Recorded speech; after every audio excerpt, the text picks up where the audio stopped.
मेरी शादी को 4 दिन हुए थे। जब पति कमरे में दाखिल हुआ तो उसके हाथ में एक चीज थी जिसे देखकर मैं बुरी तरह हैरान रह गई। मैंने कहा, अब यह क्या चक्कर है? पहले आपकी जितनी भी बातें थीं, सारी मैंने मान ली। ऐसी बातें भी मान ली जो कोई भी नहीं मानता। आपने जो कहा मैंने किया, भले ही मुझे तकलीफ हुई हो। तब भी और सब कुछ जानते हुए भी मैंने आपका साथ देने का वादा किया। लेकिन अब यह सब क्या है? मैं गुस्से में बोलती जा रही थी कि मेरे पति ने कहा, इस चीज का वास्ता तुमसे नहीं, मुझसे है। तो मेरा दिल अचानक से बैठ गया, क्योंकि मुझे तो लगा था कि मैं अपनी शादी पर बहुत खुश थी, क्योंकि बड़ी बहनों के बाद आखिरकार मेरी शादी की बारी आई थी। लेकिन शादी की रात पति ने ऐसी बात बताई कि सारी खुशी हवा हो गई। मैं सोच भी नहीं सकती थी कि मेरे साथ ऐसा हो जाएगा। मेरा पति अजीब तरीके का इंसान था। शादी में भी सब लोग उसी के बारे में बातें कर रहे थे। ये 2 बहनों की शादी थी। मेरी दूसरी बहन का पति बहुत ही खुश और मजबूत असाब का मालिक लग रहा था, जबकि मेरा पति ऐसे बैठा था कि जैसे उसकी शादी जबरदस्ती करवाई जा रही हो, जबकि ऐसा कुछ भी नहीं था। मैं अपनी बहन से ज्यादा खूबसूरत थी और वह इतना ज्यादा खूबसूरत नहीं था। दूसरी तरफ मेरी बहन बिल्कुल भी खूबसूरत नहीं थी और उसका पति तो जैसे हीरो था। सब मेरे पति को कह रहे थे कि तुम्हारी तो लॉटरी लग गई है, इतनी खूबसूरत औरत के मर्द बन गए हो। फिर भी कोशिश के बावजूद भी उसके चेहरे पर खुशी नहीं आ रही थी। ये शादी बिल्कुल भी जबरदस्ती नहीं करवाई जा रही थी, बल्कि मेरे पति की मर्जी शामिल थी। पता नहीं मेरे पति को क्या परेशानी था, वह परेशान था, जाने क्या बात थी। लेकिन मैंने कभी भी नहीं सोचा था कि मेरा हमसफर ऐसा होगा। लेकिन उसने सबके सामने मेरी बेइज्जती करवा दी। मैं दुल्हन बनी उसका इंतजार कर रही थी, लेकिन पहले से ही बहुत मूड खराब था। मैंने सोच लिया था कि अपने पति के साथ अच्छे तरीके से पेश नहीं आऊंगी। बताऊंगी उसे कि उसने मेरे रिश्तेदारों और घर वालों के सामने कितनी बेइज्जती करवाई है। मेरी बहन के साथ मेरी शादी हो रही थी। वह बहन मेरी बहुत बड़ी रकीब थी। वह हर मामले में मुझसे मुकाबला लगाने की कोशिश करती थी, लेकिन कभी भी मुझसे जीत नहीं पाती थी, चाहे ज्यादा नंबर लेने की बात हो या चाहे खूबसूरती में। लेकिन आखिरकार उस बात में जीत गई कि उसका पति मेरे पति से ज्यादा पुरइत्मीनान और एक अच्छा इंसान लग रहा था। वह उसका ख्याल कर रहा था, उसे अपने हाथ से खाना खिला रहा था, उसका हाथ पकड़ा, लहंगा उठाने में मदद की, और इस तरह की 1000 छोटी छोटी और प्यारी प्यारी बातें थीं जो वह दोनों कर रहे थे। और हम ऐसे बैठे थे जैसे पति पत्नी नहीं, दुश्मन हैं, और किसी ने जबरदस्ती शादी करवाई है। ऐसे में अब मेरा दिल न जलता तो और क्या होता। हर लड़की की तरह मेरे भी कुछ अपने थे, कुछ अरमान थे जो अब कभी पूरे नहीं होते। जबकि मेरे पति ने तो किसी को आंख उठाकर भी नहीं देखा था। सारी शादी में सर झुकाकर बैठा रहा और सब मुझ पर हंसते रहे। जब वह कमरे में दाखिल हुआ तो उसके चेहरे से लग रहा था कि शायद वह रोकर आया है। लेकिन रोने का मकसद क्या था? शादियों पर तो दुल्हन रोती है, दूल्हा क्यों रोएगा? उसे तो अच्छी भली लड़की मिलती है जो उसके लिए अपना सब कुछ छोड़कर आई होती है। मेरे सामने आकर बैठ गया और उससे पहले कि मैं कुछ बोलूं, उसकी आंखों से आंसू जारी हो गए। ये देखकर मैं थोड़ी परेशान भी हो गई कि जाने क्या परेशानी है। कहीं कोई हादसा तो नहीं हुआ? इतने सारे लोग आए हुए हैं, कुछ भी हो सकता है। मेरे पति ने कहा कि ऐसा कुछ नहीं है, सब कुछ ठीक है, सारे लोग ठीक हैं। मैंने कहा, तो फिर आप क्यों रो रहे हैं? कहने लगा, तुम्हें बताऊंगा तो तुम्हारा भी यही हाल होगा, लेकिन तुम्हें न बताकर मैं तुम्हें धोखा नहीं देना चाहता। जब मेरे पति ने ऐसी बात की तो मैं समझ गई कि ये किसी और से मोहब्बत करते थे। शादी उनकी मुझसे हो गई है और अब सारी जिंदगी मुझे एक बंटा हुआ इंसान मिलेगा जो न मेरा था और न दूसरे का हो सकता है। पर मेरा तो कभी कोई बॉयफ्रेंड भी नहीं था।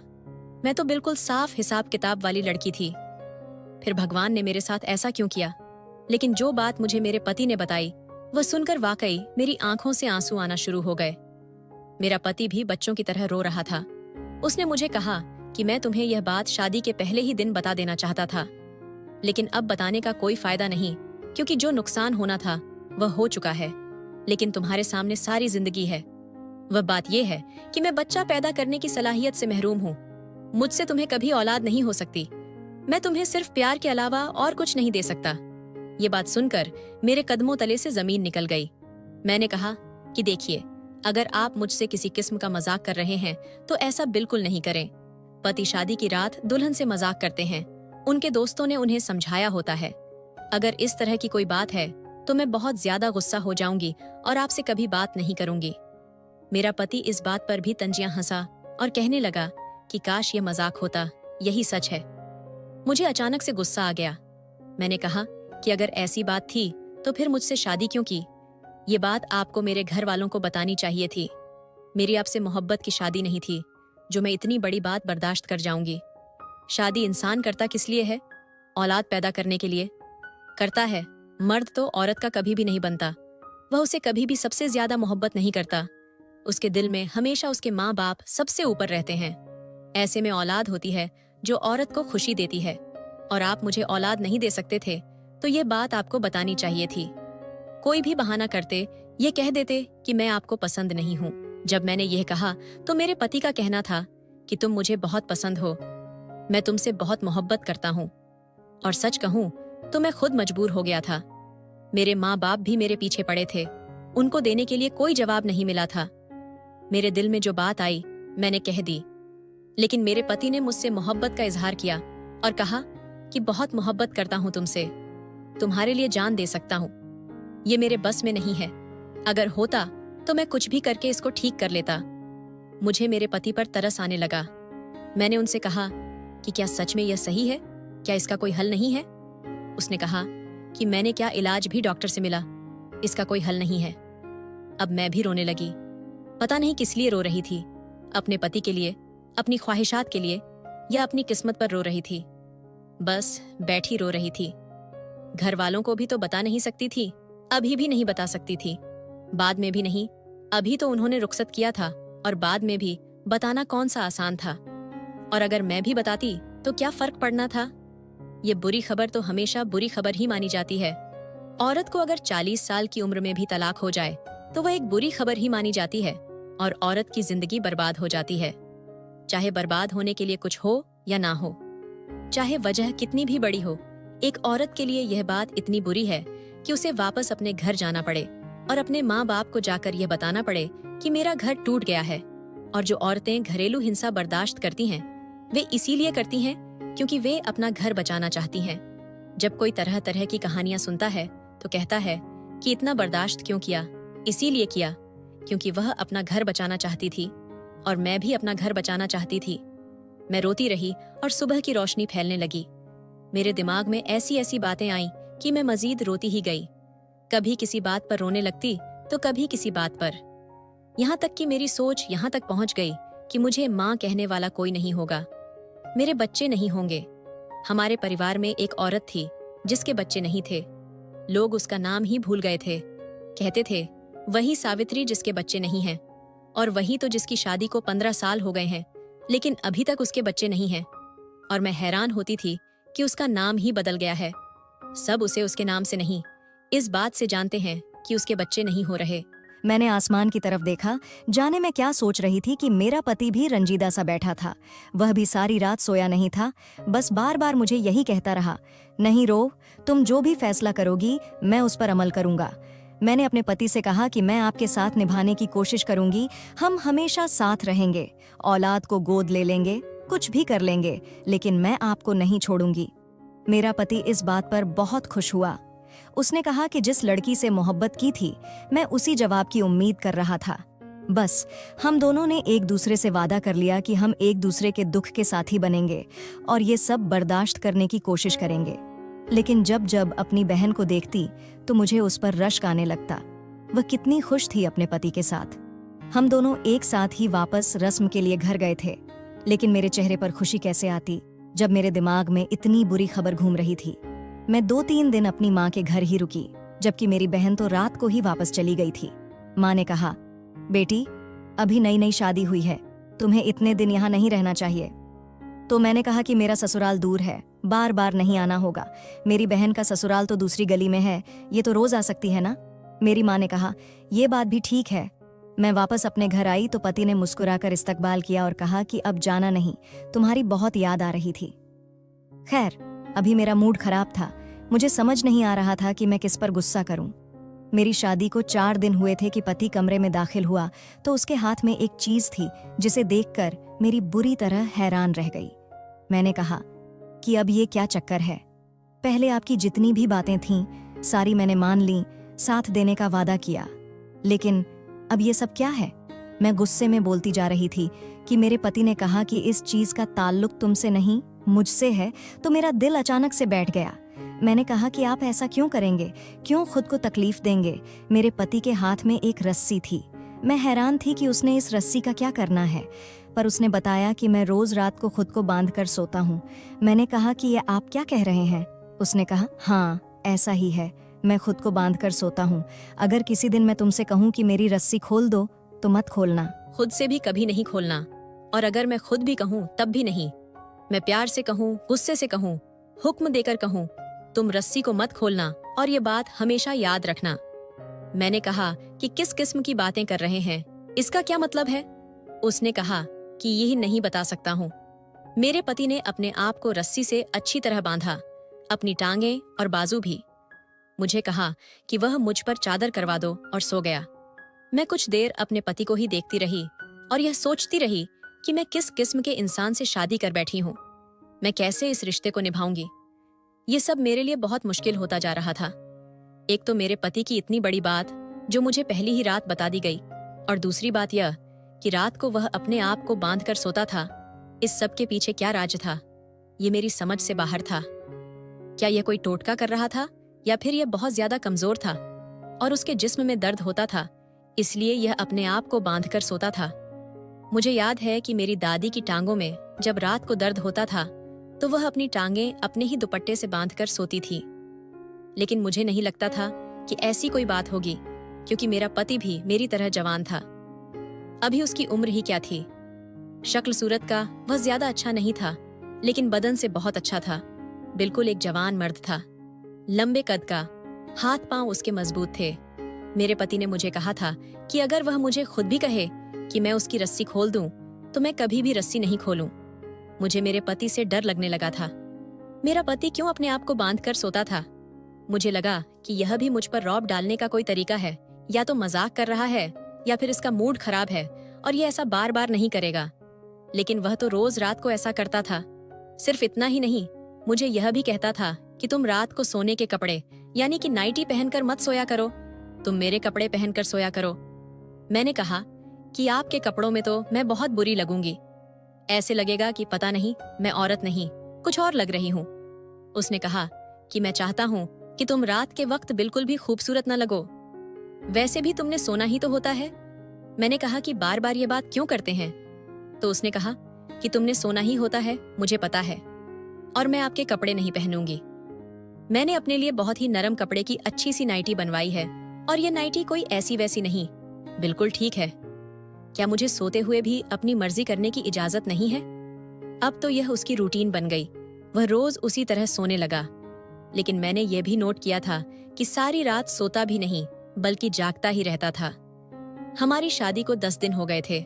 उधर मेरी माँ मुझे मेरी बहन की खबरें सुनाती, जो बहुत खुश थी और अपने पति के साथ हनीमून पर गई हुई थी।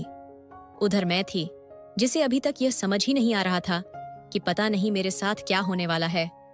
घर में और लोग भी थे। घर वालों के सामने मेरा पति बिल्कुल नॉर्मल होता था, मुझसे मजाक करता, बिल्कुल ऐसे जैसे हम बहुत खुश हैं, जैसे कोई नया शादीशुदा जोड़ा होता है। लेकिन जब अकेले होते तो वह अजीब से माहौल में चला जाता। मुझसे बात भी नहीं करता था, दुखी और रंजीदा सा हो जाता था और फिर खुद को बांध कर सो जाया करता था। लेकिन एक रात को कुछ बहुत अजीब हुआ कि मैं बुरी तरह डर गई। मुझे तो नींद नहीं आ रही थी, मेरा पति सो चुका था। मैं उसे देखती रही कि वह अचानक से जाग गया और मुझे कहने लगा कि मैं उसकी रस्सी खोल दूं। मैंने कहा कि खुद ही खुद को बांध कर सो रहे थे, अब कह रहे हैं कि रस्सी तो खोल दो। ये आपने क्या मजाक बना रखा है? जिंदगी किस तरह गुजरेगी? कोई तो ऐसी बात करे कि जिसकी वजह से मुझे यह पता हो कि नहीं, मुझे आपके साथ रहना है। पहले आपने मुझे इतनी बड़ी बात बता दी, फिर आप अपने आप को बांध कर सोते हैं, फिर मुझे कहते हैं कि मेरे सामने तैयार न हुआ करो, खूबसूरत न लगा करो, मुझे कहीं लेकर नहीं जाते, मुझसे कोई बात नहीं करते, मेरी तरफ देखते भी नहीं हैं। तुम्हें अगर मैं आपको छोड़कर भाग गई तो सब कहेंगे कि लड़की की गलती थी। लेकिन ये तो इतने ज्यादा मसले हैं तो यह बना रखे हैं, इन्हें मैं किस तरह बर्दाश्त करूं, आप ही बता दो। वह मेरी कोई बात नहीं सुन रहा था। वह कहने लगा खोल दो। फिर मुझे वह बात याद आई जब उसने कहा था कि अगर मैं खुद भी कहूँ तो मुझे नहीं खोलना। मैंने इनकार कर दिया कि मैं नहीं खोल सकती। उसने फिर कहा, क्या परेशानी है तुम्हें? चलो आगे बढ़ो और यह रस्सियां खोल दो। मैंने कहा, तुमने ही मुझे मना किया था कि अगर तुम खुद भी कहो कि मेरी रस्सी खोलो तो कभी भी नहीं खोलूं। मेरा पति अचानक से मुझ पर गुस्सा हुआ और कहा, मैं तुम्हारा पति हूँ, तुम्हें हुक्म दे रहा हूँ और तुम मेरी बात नहीं मान रही हो। मैं उससे डर गई और कमरे से निकलकर बाथरूम में चली गई। मैं उसे खोना नहीं चाहती थी क्योंकि वह बहुत गुस्से में था, इसलिए उसे नहीं खोलना ही बेहतर था, लेकिन अपनी किस्मत पर रो रही थी। उसने यह भी कहा था कि मैं यह बात किसी को न बताऊं और सबके सामने इस तरह से रहूं कि जैसे मैं इस दुनिया की सबसे खूबसूरत और सबसे खुशकिस्मत लड़की हूं। कहते हैं कि शादी के बाद अगर आप खुश रहते हैं तो आप खूबसूरत होते जाते हैं और अगर आप परेशान रहते हैं तो आपकी शक्ल बदल जाती है। मुझे ऐसा लगता था कि मेरी शक्ल भी सही बदल गई है। मेरी एक दोस्त थी जो बहुत ही ज्यादा खूबसूरत थी और जब वह हमें 4 साल बाद मिली तो हम लोग उसे देखते ही हैरान हो गए थे। उसकी शादी जल्दी हो गई थी और वह शादी पर बहुत खुश थी, लेकिन 4 साल बाद जब हम सब उससे मिलने के लिए गए तो हमें ऐसा लगा कि जैसे यह वह नहीं है, या तो उसकी माँ है या फिर उसकी कोई बड़ी बहन है। उसकी शक्ल बिल्कुल बदल गई थी। बाद में उसने हमें अपनी जिंदगी की कहानी सुनाई और बताया कि वह बहुत ज्यादा मजबूर है। उसके पति का कोई काम नहीं है और उसे ही काम भी करना पड़ता है और घर को भी देखना पड़ता है, इसलिए उसकी हालत ऐसी हो गई है। और जब हम लोग उससे मिलकर आए तो 2 घंटे तक उसी की बात करते रहे थे कि रिधिमा को क्या हो गया, उसकी शक्ल कैसी हो गई, ऐसा कैसे हो सकता है कि किसी की शक्ल ही बदल जाए। अगले दिन मैंने अपने पति को यह बात बताई कि तुम ऐसा क्यों करते हो, तो वह कहने लगा कि मैं तुम्हें यह बात नहीं बता सकता। मैंने उससे कहा, जब इतना बड़ा राज मुझे बता दिया, सब कुछ मुझे बता दिया, ऐसा राज है जो मर्द अपनी पत्नी को नहीं बताते। आपने शादी के पहले दिन ही बता दिया, शायद इसलिए मैंने आपका साथ देने के लिए मान भी लिया, क्योंकि मैंने यह सोचा कि आप बहुत ईमानदार इंसान हैं। अब आप मुझे यह बात क्यों नहीं बता सकते? मेरे पति ने कहा, मैं तुम्हें सब कुछ बता सकता हूँ, मैंने तुम्हें बताया है, लेकिन यह बात मैं नहीं बता सकता, इसलिए इस मामले में बार बार मुझे तंग मत करो। मैंने उसे यह भी कहा, रात को खुद ही कह रहे थे कि मुझे खोल दो, तो कहने लगे, मैं तुम्हें खुद भी कहूँ तो ऐसा नहीं करना। इसी तरह हमारी शादी को 1 महीना गुजर गया और मेरी बहन ने खुशखबरी सुना दी। ये खबर मेरे ससुराल में भी पहुंच गई, क्योंकि मेरी बहन का पति भी मेरे ससुराल वालों का दूर पार के रिश्तेदार ही लगता था। मेरी सास ने मुझे ताने देने शुरू कर दिए कि बड़ी तुम हो और खुशखबरी बहन ने सुना दी है। ये बात सुनकर मुझे बहुत बुरा लगा। मुझे ज्यादा बुरा नहीं लगता अगर मेरे घर भी खुशखबरी होती या फिर मेरे घर खुशखबरी न भी होती, लेकिन मुझे यह पता होता कि मेरा पति ठीक ठाक है और एक दिन मुझे भी ऐसी खुशी मिल जाएगी तो शायद मुझे बुरा न लगता। लेकिन मुझे पता था कि मेरे साथ तो यह सब कुछ कभी होना ही नहीं है और अब मेरी बहन के साथ यह सब हो रहा था। मैं तो भगवान के सामने बैठकर रोने भी लगी और उससे सवाल करने लगी, हे भगवान, क्या मैंने कोई ऐसा गुनाह किया है जिसकी तू मुझे सजा दे रहा है? क्या मैंने अपनी बहन का दिल दुखाया था जो उसके साथ अब सब कुछ अच्छा हो रहा है और मेरे साथ इतना बुरा हो रहा है कि इससे ज्यादा बुरा किसी के साथ हो ही नहीं सकता? मेरी बहन भी जब मुझसे मिलने के लिए आई तो उसने मुझे बहुत बातें सुनाई। उसका कहना था कि तुम्हारा तो ऐसा हाल हो गया है कि जैसे तुम्हारी शादी को 10 साल गुजर चुके हैं, जबकि 1 महीना ही गुजरा है। इतनी टेंशन किस बात की है? तुम्हें देखकर तो कोई बच्चा भी बता सकता है कि तुम बिल्कुल भी खुश नहीं हो। अगर ऐसी कोई बात है तो माँ पापा को बता दो। मैंने सारी जिंदगी तुमसे मुकाबला जरूर लगाया होगा, लेकिन तुम मेरी बहन हो और मैं चाहती हूँ कि तुम भी खुश रहो। मैं अपनी बहन से अपनायत में आई और उसे सब कुछ बताने लगी, लेकिन फिर सोचा कि यह बात मुझे किसी को भी नहीं बतानी चाहिए, क्योंकि यह सिर्फ मेरी और मेरे पति की बात है। बार बार मेरा दिल करता था कि मैं यह बात सबको बता दूं, अपनी सासू जी को भी बता दूं, अपनी माँ को भी, अपनी बहन को भी, और उनसे हमदर्दी हासिल करूं और वे सब लोग मुझसे कहें, हाँ तुम्हारे साथ बहुत बुरा हुआ है, तो मुझे थोड़ा सुकून मिल जाए। इंसान की फितरत ऐसी होती है कि वह हमदर्दी हासिल करना चाहता है जब उसके साथ कुछ बुरा हो जाता है। कोई उसकी मदद नहीं भी कर सकता, पर इतना कह दे कि वाकई तुम्हारे साथ बड़ा बुरा हुआ है, तुम्हारे अंदर बड़ी हिम्मत है जो तुम यह सब कुछ बर्दाश्त कर रहे हो, तो यह सुनकर भी दिल को बड़ा सुकून मिल जाता है। मैं बहुत परेशान रहने लगी थी, बहुत जज्बाती होने लगी थी। जो कुछ मेरी बहन को मिल रहा था वो सब मैं भी चाहती थी, लेकिन जब यह महसूस करती कि यह सब मुझे कभी नहीं मिलेगा तो मेरा दिमाग खराब हो जाता था। एक रात फिर से नींद मेरी आंखों से गायब थी और मेरा पति सो रहा था कि अचानक से जाग उठा और छोटे बच्चों की तरह होने लगा, मुझे खोल दो, मुझे खोल दो। मुझे मेरे पति पर बहुत तरस आने लगा। मैंने सोचा कि क्या करूं, लेकिन फिर उसकी बातें भी याद आ रही थीं। लेकिन आज मेरे दिमाग में जाने क्या आया और सोचा कि रस्सी खोल देती हूँ, पता तो चले कि ऐसा भी क्या करता है। मैंने अपने पति की रस्सी खोल दी और मेरे पति ने पहले मुझे हैरानी से देखा, फिर थोड़ी देर बाद मुझे घूरने लगे और मेरी तारीफ करने लगे। उन्होंने कहा कि तुम बहुत खूबसूरत हो। ये पहली दफा था जब उन्होंने मेरी तारीफ की थी। मैंने कहा कि अच्छा, मैं खूबसूरत हूँ? तो कहने लगे कि हाँ, बहुत ज्यादा खूबसूरत हो। मेरी पत्नी हो तुम, तुमसे बहुत प्यार करता हूँ, तुम्हारे बिना रह नहीं सकता। मैंने कहा कि फिर तुम मेरे बिना क्यों रह रहे थे? तो कहने लगे कि माफ कर दो मुझे और सब कुछ भूल जाओ। मैंने कहा कि हाँ, इतना कुछ कैसे भूल जाऊं? आपने तो हमारी शादी की रात भी खराब कर दी। उन्होंने कहा कि शादी की रात क्या होती है? जब हम दोनों एक साथ हो तो हमारे लिए हर रात ही सुहागरात की तरह हो सकती है। उन्होंने इतना कहा और मेरे चेहरे पर मुस्कुराहट आ गई। सुबह मेरी आंख मेरे पति के रोने की आवाज पर खुली, जो बच्चों की तरह रो रहे थे। जाने मेरा पति ऐसा क्यों करता था, मैंने कभी किसी मर्द को ऐसे रोते हुए नहीं देखा था। मैंने उनसे पूछा कि क्या हो गया, क्यों सुबह सुबह आपने वावेला मचा रखा है? तो कहने लगे कि रात को क्या हुआ था। मैंने कहा कि मैंने रस्सी खोली थी क्योंकि मुझे आप पर तरस आ गया था, और वह रस्सी खोलने के बाद वहां कुछ ऐसा हुआ कि मेरे कदमों तले से जमीन निकल गई। मैं यह सोचने पर मजबूर हो गई कि मेरा पति मुझे धोखा दे रहा था, वह मुझसे झूठ बोल रहा था।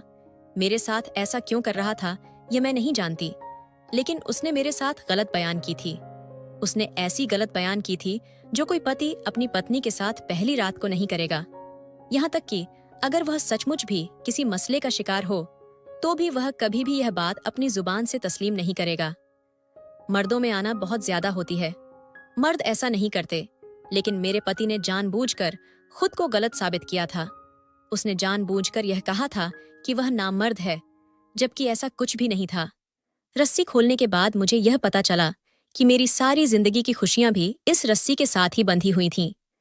जैसे ही मैंने रस्सी खोली, सब कुछ ठीक हो गया। कल की रात हम लोगों ने वैसे ही गुजारी जैसे दुनिया के सारे शादीशुदा लोग गुजारते हैं, और आपने यह रस्सी का पता नहीं क्या तमाशा बनाया हुआ था। अब इसे छोड़ दें, क्योंकि रस्सी खोलने से कुछ भी नहीं हुआ, बल्कि सब कुछ ठीक हो गया। मेरे पति का कहना था कि तुमने कुछ ठीक नहीं किया, बल्कि ठीक तो मैं करने जा रहा था। तुमने तो मुझे कहीं का नहीं छोड़ा, सब कुछ बर्बाद कर दिया। अब कभी भी कुछ भी ठीक नहीं होगा। अब बेहतर यह है कि तुम मुझे छोड़कर अपने घर ही चली जाओ, क्योंकि तुम्हारी जिंदगी बर्बाद हो जाएगी और मेरी जिंदगी तुमने बर्बाद कर ही डाली। मैं उसकी बातें समझ नहीं पा रही थी, मुझे भी गुस्सा आ गया। मैंने कहा कि जो बात आपने मुझसे शादी की रात कही, आप किसी और लड़की से कहते तो वह उसी वक्त भाग जाती। फिर भी मैंने आपका साथ दिया। किसी और लड़की से कहते, वह उसी वक्त शोर मचा देती, आपके खानदान भर को जमा कर लेती। लेकिन मैंने फिर भी आपका साथ दिया, सब कुछ बर्दाश्त करती रही। आपकी अजीब हरकतें, ये दो तरफा रवैया, आपके घर वालों की तरफ कुछ और मेरी तरफ कुछ और, ये सब कुछ मैंने बर्दाश्त किया क्योंकि मैं यह रिश्ता निभाना चाहती हूँ, आपकी तरह सब कुछ खराब नहीं करना चाहती। और इस रस्सी के साथ खुद को बांधने का क्या मकसद है जब सब कुछ ठीक है? आपने मुझसे झूठ बोला है। क्या आप मेरे साथ रहना नहीं चाहते कि आप मुझसे झूठ बोलते हैं? मुझे यह दिखाना चाहते थे कि मैं यहाँ से भाग जाऊं? क्या मुझसे जान छुड़ाने के लिए आपने मुझसे इतना बड़ा झूठ बोला? लोग के साथ मसले होते हैं, लेकिन वह सारी जिंदगी मानते नहीं हैं, जबकि आपके साथ कोई परेशानी है भी नहीं।